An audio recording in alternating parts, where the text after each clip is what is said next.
Hey, welcome back to Bandwagon fans. This is Jeff, and today I'm going to be going through my 9 worst movies of 2018. Why 9, not 10? Well, I'm kind of lazy, and actually, that's my graphics package only goes to 9 on the countdown, so that's what I'm going to be working with. I've also got a few honorable mentions I'm going to hit on briefly, so it's more like 12 or 13. It's all arbitrary, anyways. So 2018 has been my first year of this YouTube channel and reviewing movies. And one of the things I learned is that there are a lot of bad movies out there, and a whole bunch more that are just completely forgettable.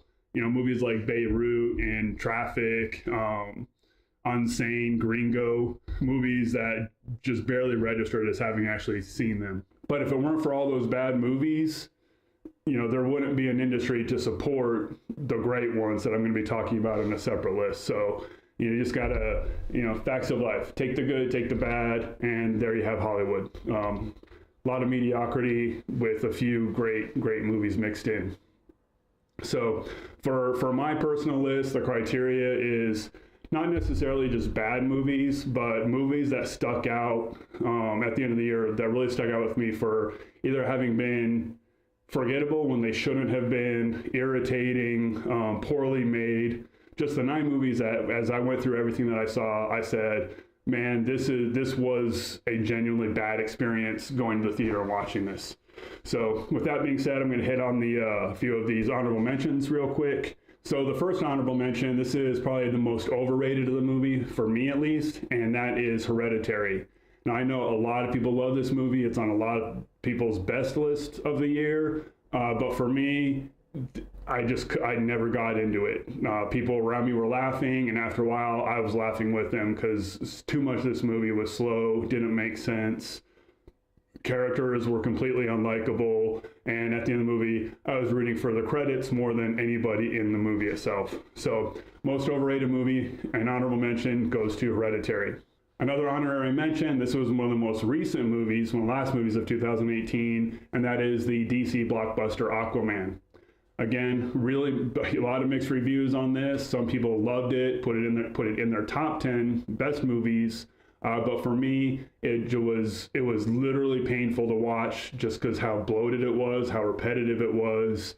A B storyline that started, the A story started 45 minutes into the movie. The B story was what actually began the movie. Then the B story ended, the A story kept going, and I just wanted the whole thing to end. About an hour and a half in, I was done. So just too much packed into this movie. It would have been a really good 90-minute movie, a terrible 2.5-hour movie. So Aquaman, honorable mention, worst movie of the year. Rolling right along with honorable mentions, another one that's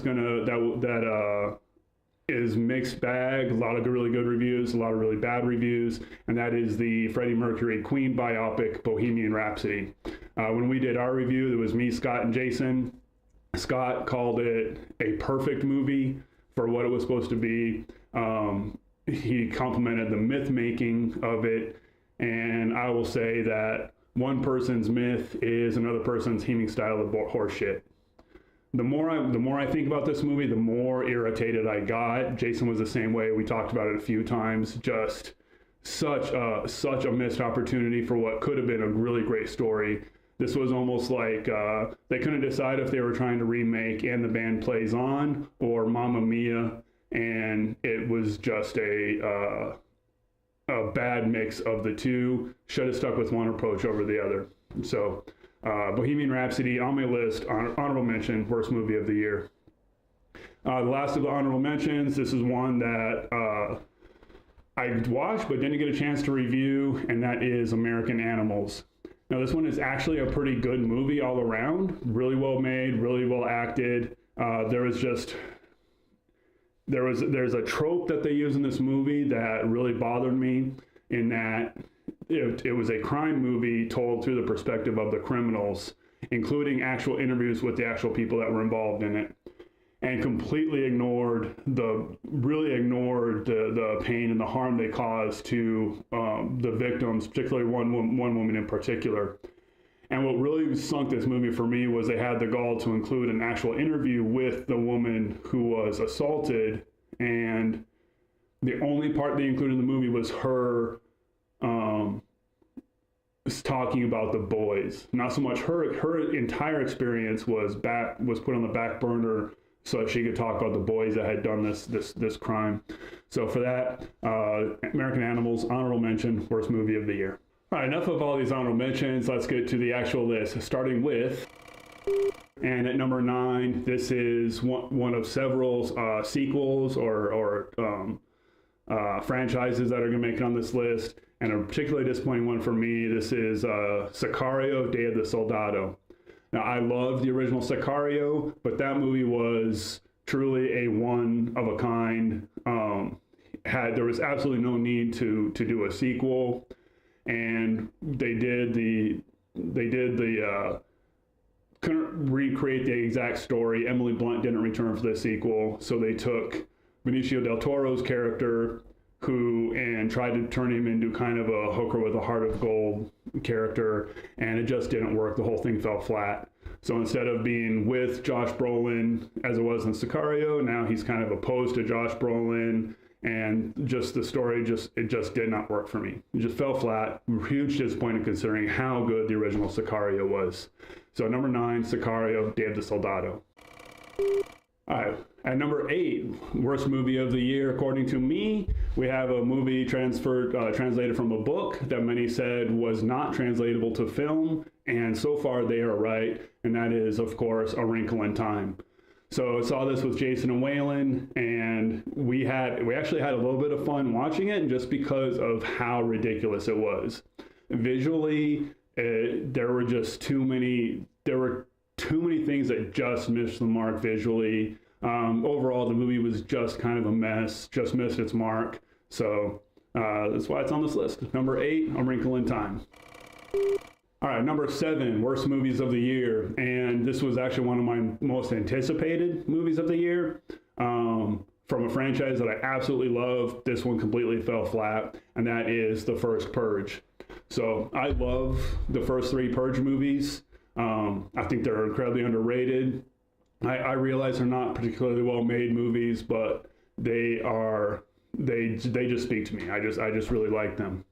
The first Purge, however, I had to go back and watch the trailer a month later just to remind myself what it was about. This movie just completely escaped me. Couldn't remember nothing in it stood out.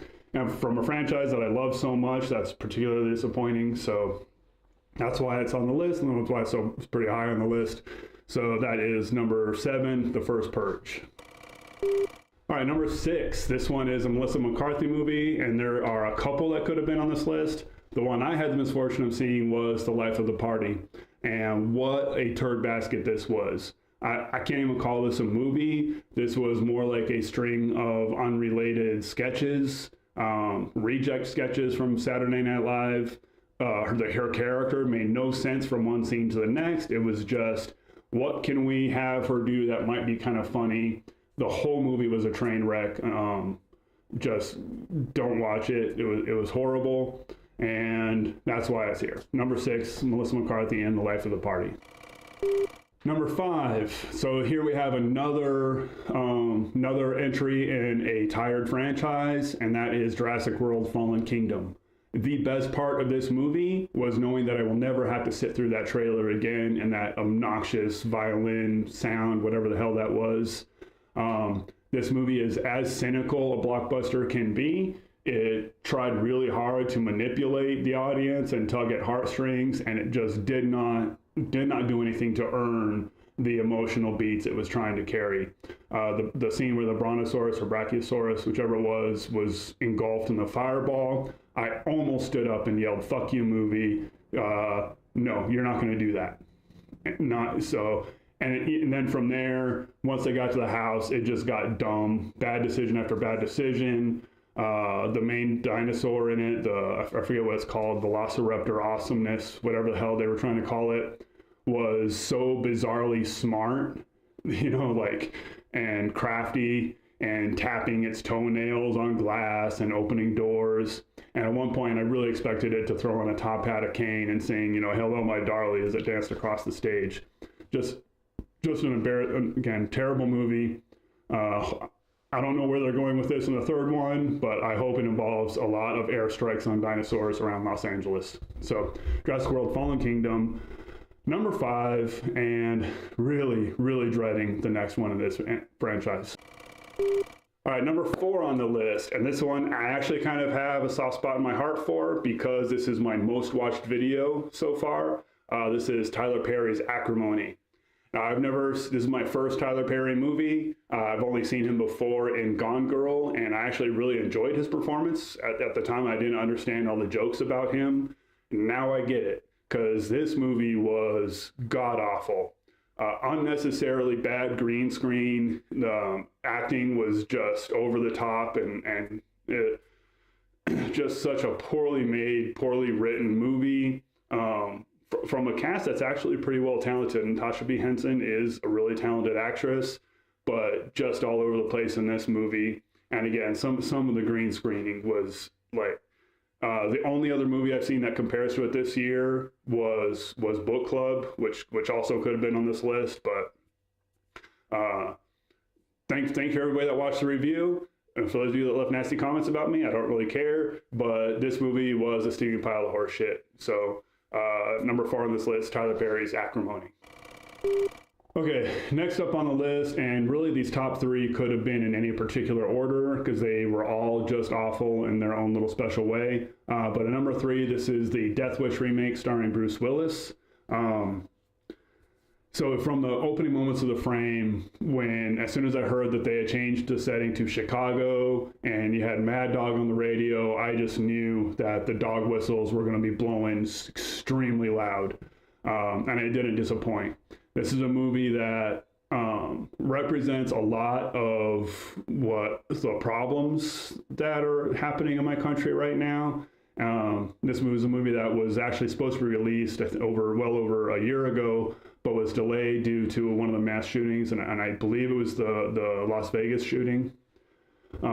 But really, this movie should have been scrapped altogether. It was just not poorly made. Didn't make a lot of logical sense from one scene to the next. So number 3, that's Death Wish. All right, here we go at number 2. And again, these top 3 could have been in any particular order. But at number 2, I have The Hurricane Heist. And God, this movie wasn't even done. This should have been a Sci-Fi Channel movie. The computer graphics were atrocious. Just another movie of shit going,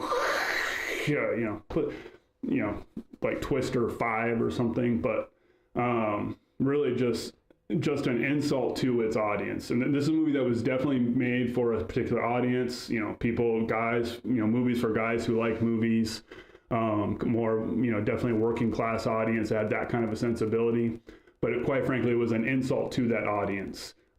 They deserve, regardless of what the particular audience is, if somebody's going to pay $7 to $10 for a movie, they deserve to have that movie be finished. And this clearly was released ahead. It wasn't done. The graphics were not done, and it was just awful. So number 2. Hurricane Heist, and easily could have been number 1. However, there was one movie that rose below this one. All right, and at number 1, this movie I wanted to walk out of so many times, but decided that I would stick through it, and that is Bad Samaritan. So this one is the latest in a genre that I wish would go away, the torture porn genre, and it was just... there was a point in time where you had to keep upping the ante because audiences had become immune to horror movies, so torture porn kind of came in to up the ante in the body horror genre. We can't really scare you anymore, so we're just going to horrify you with brutality. But we're seeing that in the resurgence of horror movies in the last few years that's not necessary. You can actually just create tension and horror through well-developed characters, attention to detail in your setting, and a script that makes sense. But this one decided just to shock people through brutalizing women. So I'm done with these kind of movies. Hopefully I don't have to. Hopefully I'll miss any in 2019. But in 2018, I sat through this one, Bad Samaritan, worst movie of the year. Could not find a way to recommend it less. So that's my number one worst movie of the year. This has been my list of the 9 worst movies. You can also check out a couple other lists that are going to be coming out, my 9 best movies of the year, and also a little thing I'm going to call the time capsule. 7 movies that I think best represent what America is in 2018. So anyways, thanks for watching. Check out the other videos in the link below. And until then, looking forward to 2018. Hope to see you again there. And my name is Jeff. Get on the bandwagon.